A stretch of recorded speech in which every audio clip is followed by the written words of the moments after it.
उसके बाद है इंस्टीट्यूशनल अरेंजमेंट, कि यहाँ पे हमें किस तरह के इंस्टीट्यूशनल अरेंजमेंट्स देखने को मिलते हैं, है ना, किस तरह से इंस्टीट्यूशंस को अरेंज किया गया है।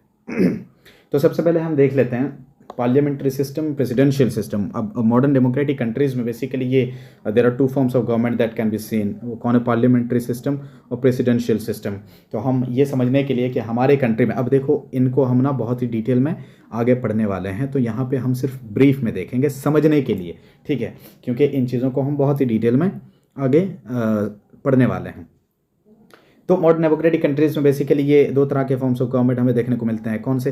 Parliamentary system, presidential system. Parliamentary system क्या है? अगर बहुत ही संक्षेप में, बहुत ही ब्रीफ में हम देखें तो पार्लियामेंट्री सिस्टम एक ऐसा सिस्टम है या ऐसी फॉर्म ऑफ गवर्नमेंट है जिसमें एग्जीक्यूटिव, है ना, वो रिस्पॉन्सिबल होता है लेजिस्लेचर को। मीन्स लेजिस्लेचर क्वेश्चन कर सकता है एग्जीक्यूटिव को for its acts and policies. Executive के एक्ट्स एंड पॉलिसीज़ के लिए लेजिस्लेचर एग्जीक्यूटिव को क्वेश्चन कर सकता है, एंड एग्जीक्यूटिव भी जो है रिस्पॉन्सिबल है, जवाबदेह है, उसको जवाबदेही ज़रूरी हो जाती है लेजिस्लेचर को, ठीक है। अब पार्लियामेंट्री फॉर्म ऑफ गवर्नमेंट को जो है ना, इसको कैबिनेट गवर्नमेंट भी कहा जाता है, रिस्पॉन्सिबल गवर्नमेंट भी कहा जाता है। पार्लियामेंट्री फॉर्म ऑफ गवर्नमेंट में क्या होता है, इसमें देखो जो मेजर डिफरेंस है पार्लियामेंट्री एंड प्रेसिडेंशियल में, वो यही है कि एक पार्लियामेंट्री सिस्टम में जो गवर्नमेंट का हेड होता है वो पीएम होता है, प्राइम मिनिस्टर होता है, और जो स्टेट का हेड होता है वो प्रेसिडेंट होता है। बट प्रेसिडेंशियल सिस्टम में ऐसा नहीं होता। वहाँ पे head of the government and head of the state, दोनों के हेड्स कौन होते हैं? एक ही शख्स होता है, ठीक है। तो पार्लियामेंट्री सिस्टम में head of the government PM होता है, and head of the state कौन होता है? प्रेसिडेंट होता है। और एग्जीक्यूटिव रिस्पॉन्सिबल होता है लेजिस्लेचर को, यानी कि लेजिस्लेचर क्वेश्चन कर सकता है। अब क्लोज रिलेशनशिप हमें देखने को मिलता है यहाँ पे बिटवीन लेजिस्लेचर एंड एग्जीक्यूटिव। अब ये भी एक मेजर डिफरेंस है क्या, कि प्रेसिडेंशियल सिस्टम में हमें कंप्लीट सेपरेशन ऑफ पावर देखने को मिलता है, बट एक पार्लियामेंट्री फॉर्म ऑफ गवर्नमेंट या पार्लियामेंट्री सिस्टम में हमें कंप्लीट सेपरेशन ऑफ पावर देखने को नहीं मिलता। वहाँ पे कहीं ना कहीं ये एक दूसरे से रिलेटेड होते हैं, ठीक है। अब हम इनको दूसरे चैप्टर्स में बहुत ही डिटेल में देखने वाले हैं, तो हम इतनी डेप्थ में यहाँ नहीं जाएंगे। बस ये समझ रहे हैं कि पार्लियामेंट्री फॉर्म ऑफ गवर्नमेंट क्या है। तो पार्लियामेंट्री फॉर्म ऑफ गवर्नमेंट क्या है? जिसमें एग्जीक्यूटिव लेजिस्लेचर को रिस्पॉन्सिबल होता है, जवाबदेह होता है, और पार्लियामेंट्री फॉर्म ऑफ गवर्नमेंट को कैबिनेट गवर्नमेंट या फिर रिस्पॉन्सिबल गवर्नमेंट भी कहा जाता है। और इस फॉर्म ऑफ गवर्नमेंट में, यानी पार्लियामेंट्री फॉर्म ऑफ गवर्नमेंट में, PM head of the government होता है, प्रेसिडेंट जो हेड ऑफ द स्टेट होता है, और एग्जीक्यूटिव लेजिस्लेचर को रिस्पॉन्सिबल होता है, और कंप्लीट सेपरेशन ऑफ पावर हमें देखने को नहीं मिलता। जबकि प्रेसिडेंशियल सिस्टम में हमें कंप्लीट सेपरेशन ऑफ पावर देखने को मिलता है। कोई क्वेश्चन ही नहीं कर सकता वहाँ पे। आई मीन लेजिस्लेचर जो एग्जीक्यूटिव को क्वेश्चन नहीं कर सकता, and executive is also not responsible to the legislature. तो देख लेते हैं बहुत जल्दी प्रेसिडेंशियल सिस्टम। देखो, this form of government is basically built on the principle of separation of power. वही बात है कि यहाँ पे हमें कंप्लीट सेपरेशन ऑफ पावर देखने को मिल जाता है, और यहाँ पे head of the government and head of the state as well कौन होता है? सेम पर्सन होता है, ठीक है, प्रेसिडेंट ही होता है। तो एग्जीक्यूटिव यहाँ पे रिस्पॉन्सिबल नहीं होता लेजिस्लेचर को। और हाँ, एक ख़ास बात ये भी है, यहाँ पे मिस हो गई। ये क्या है? देखो, पार्लियामेंट्री फॉर्म ऑफ गवर्नमेंट में जो प्राइम मिनिस्टर है तो उसको नो कॉन्फिडेंस मोशन से हटाया भी जा सकता है। अब ये क्या है हम पढ़ेंगे, बट यहाँ हम डिस्कस नहीं करेंगे। बस ये डिफरेंस समझ रहे हैं हम, फ़र्क समझ रहे हैं कि पार्लियामेंट्री फॉर्म ऑफ गवर्नमेंट और प्रेसिडेंशियल फॉर्म ऑफ गवर्नमेंट में क्या फ़र्क है और क्या डिफरेंसेस हैं। तो पार्लियामेंट्री फॉर्म ऑफ या पार्लियामेंट्री सिस्टम में PM can be removed by no confidence motion. जब वो कॉन्फिडेंस खो दे, यानी कि जो उसको मेजॉरिटी मिली होती है ना, तो जब मेजॉरिटी उसकी वो खो दे, मेजॉरिटी जो है उसकी ख़त्म हो जाए, तो उसको नो कॉन्फिडेंस मोशन से हटाया जा सकता है। बट प्रेसिडेंशियल सिस्टम में the head of the government can not be removed by no confidence motion, है ना। तो ये मेजर डिफरेंस है कि प्रेसिडेंशियल सिस्टम में इसको ऐसे हटाया नहीं जा सकता, जबकि पार्लियामेंट्री सिस्टम में नो कॉन्फिडेंस मोशन के थ्रू हटाया जा सकता है पीएम को। अब देखो, अब हमें ये देखना है, हम इंडिया के कॉन्टेक्स्ट में बात कर रहे हैं, इंडियन कॉन्स्टिट्यूशन की बात कर रहे हैं। तो इंडिया में क्या किया? इंडिया ने पार्लियामेंट्री फॉर्म ऑफ गवर्नमेंट को चूज़ किया है ना, पार्लियामेंट्री फॉर्म ऑफ गवर्नमेंट को चूज़ किया है। इसका मतलब यह है कि यहाँ पे हमें लेजिस्लेचर और एग्जीक्यूटिव के दरमियान, लेजिस्लेचर और एग्जीक्यूटिव के बीच कंप्लीट सेपरेशन ऑफ पावर देखने को नहीं मिलता, बट कि there is a close relationship between executive and legislature, ठीक। और दूसरी बात, इंडिया ने क्या किया? इंडिया में फेडरल फॉर्म ऑफ गवर्नमेंट भी है ना, यानी कि division of power between centre and the state, जिसको हम सेंटर स्टेट रिलेशंस भी कह लें, ठीक है। तो यहाँ पे हमें फेडरल फॉर्म ऑफ गवर्नमेंट देखने को मिलती है। अब डिवीजन ऑफ पावर होती है यहाँ पे, डिवीजन ऑफ पावर। अब जैसे 3 लिस्ट्स हैं, यानी कि पावर्स डिवाइड होती है ना, यहाँ पे डिस्ट्रीब्यूट होती है ना, तो स्टेट को भी कुछ पावर्स मिलते हैं और सेंटर को भी मिलती हैं, बट सेंटर जो है ना, सेंटर वो स्ट्रांग होती है, ठीक है। अब आगे हम इस चीज़ को भी देखेंगे कि इसी वजह से इसको क्वेजी फेडरल कहा जाता है, ठीक है। तो इंडिया में क्या है, पार्लियामेंट्री फॉर्म ऑफ गवर्नमेंट है, और क्या है, फेडरल फॉर्म ऑफ गवर्नमेंट है, यानी कि यहाँ पे डिवीजन ऑफ पावर हमें देखने को मिलता है। अब जैसे 3 लिस्ट्स हैं, यूनियन लिस्ट है, स्टेट लिस्ट है, कॉन्करेंट लिस्ट है।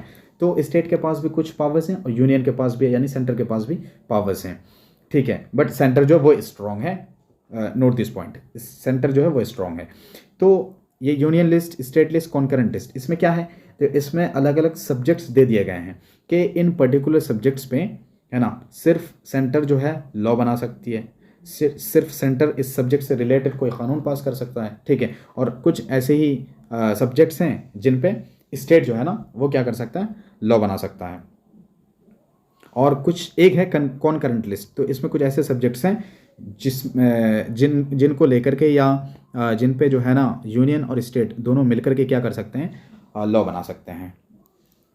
तो ये बेसिकली हम क्या देख रहे हैं, हम ये देख रहे हैं कि इंडिया में क्या है, इंडिया में इंस्टीट्यूशनल अरेंजमेंट कैसा है, ठीक है। तो इंडिया में हमने देखा पार्लियामेंट्री फॉर्म ऑफ गवर्नमेंट है, और क्या है, यहाँ पे फेडरल फॉर्म ऑफ गवर्नमेंट हमें देखने को मिलती है।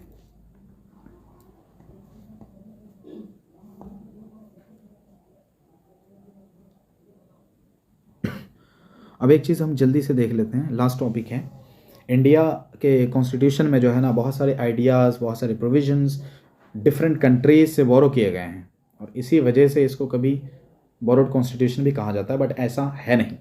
देखो पहले हम देख लेते हैं कि वो कौन कौन सी चीज़ें हैं जो दूसरे कंट्रीज से हमारे कॉन्स्टिट्यूशन में ली गई हैं, हमारे कॉन्स्टिट्यूशन में उनको, एक सेकंड, हाँ, तो ये कुछ चीज़ें हैं जो दूसरे कंट्री से हमारे कॉन्स्टिट्यूशन में दाखिल की गई हैं, दूसरे कॉन्स्टिट्यूशन से, दूसरे कंट्रीज़ के कॉन्स्टिट्यूशन से हमारे कॉन्स्टिट्यूशन में डाली गई हैं। वो कौन सी चीज़ें हैं, देखो ब्रिटिश कॉन्स्टिट्यूशन की बात करें तो इससे क्या लिया गया है, फर्स्ट पास्ट द पोस्ट, और क्या लिया गया है, पार्लियामेंट्री फॉर्म ऑफ गवर्नमेंट। तो देखिए ये हमने कहाँ से लिया है, ब्रिटिश कॉन्स्टिट्यूशन से लिया है। Idea of the rule of law, institution of the speaker and her और हिज रोल, है ना, लॉ मेकिंग प्रोसीजर। अब देखो कुछ लोग कहते हैं कि इंडिया जो है ना बोरोड कॉन्स्टिट्यूशन है, बट ऐसा है नहीं। हमने अपनी ज़रूरत के तहत, हमने अपनी नीड के अकॉर्डिंग इन प्रोविजंस को दूसरे कॉन्स्टिट्यूशन से या दूसरे कंट्रीज़ के कॉन्स्टिट्यूशन से अपने कॉन्स्टिट्यूशन में डाले, है ना। इसका मतलब ये नहीं है कि हमने जो है ना उन चीज़ों को सिर्फ कॉपी पेस्ट किया है, ऐसा हरगिज़ नहीं है, क्योंकि हमने इन सारी चीज़ों को अगर अपने कॉन्स्टिट्यूशन में इनकॉर्पोरेट किया है, हमने बोरो किया है दूसरी कॉन्स्टिट्यूशन से, तो सिर्फ इस वजह से किया है कि हमारी कंट्री को या हमारी कॉन्स्टिट्यूशन को इन चीज़ों की ज़रूरत थी, हमारे देश के लोगों को इन चीज़ों की ज़रूरत थी। कैसे ज़रूरत थी, जैसे हमने ब्रिटिश कॉन्स्टिट्यूशन से क्या लिया है, first past the post system लिया है। ये क्या होता है, जिसको यहाँ पे इसका मतलब ये होता है कि इलेक्शन में जिसको मेजॉरिटी मिलेगी ना, तो वो जो है जीत जाएगा, है ना। अब इसको देख लो, इससे रिलेट करो कि हम अपने प्राइम मिनिस्टर को इलेक्ट करते हैं, लोग ही इलेक्ट करते हैं, है ना, क्योंकि डेमोक्रेटिक कंट्री है इंडिया, और डेमोक्रेसी में वही होता है कि रूलर को इलेक्ट किया जाता है पीपल के द्वारा, लोगों के द्वारा।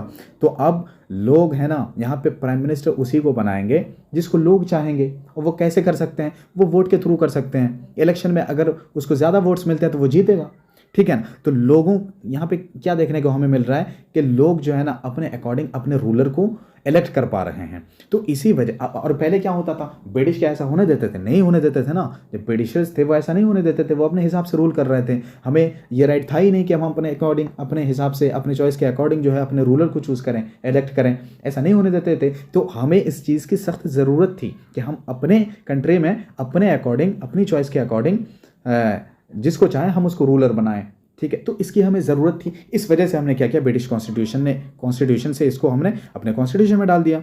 उसी तरह से हमने क्या किया, पार्लियामेंट्री फॉर्म ऑफ गवर्नमेंट ले लिया। अब देखो एग्जीक्यूटिव बहुत ही पावरफुल होता है, तो अब अगर एग्जीक्यूटिव को रिस्पॉन्सिबल ना बनाया जाता लेजिस्लेचर को, तो क्या होता, वो हो सकता है कि अपने पावर्स को मिसयूज़ करता, अपने पावर्स का गलत इस्तेमाल करता।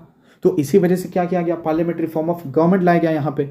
अब क्या होगा, अब एग्जीक्यूटिव जो है ना, एग्जीक्यूटिव वो लेजिस्लेचर को जवाबदेह होगा, अब रिस्पॉन्सिबल होगा, लेजिस्लेचर एग्जीक्यूटिव को अब क्वेश्चन कर सकता है, तो इसकी भी ज़रूरत थी, इस वजह से हमने इसको भी ले लिया, अपने कॉन्स्टिट्यूशन में डाल दिया।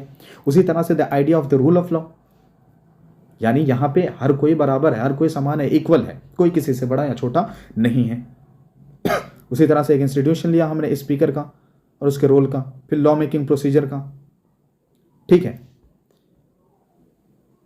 और फिर हम आयरिश कॉन्स्टिट्यूशन को देखें तो इससे हमने क्या लिया, इससे हमने लिया DPSPs, ठीक है ना, directive principles of state policy.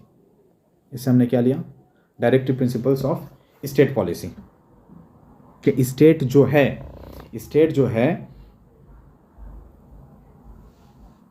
ये जो directive principles of state policy है, तो ये स्टेट के लिए है, यानी कि कंट्री के लिए है, कि कंट्री स्टेट के वेलफेयर के लिए कोई मेजर्स लें, कुछ स्टेप्स लें, है ना।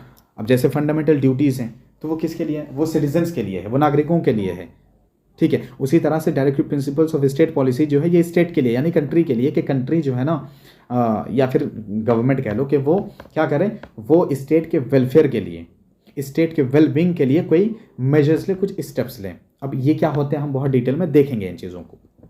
यहाँ बस ये देख रहे हैं कि directive principles of state policy को बोरो किया कहाँ से, आयरिश कॉन्स्टिट्यूशन से।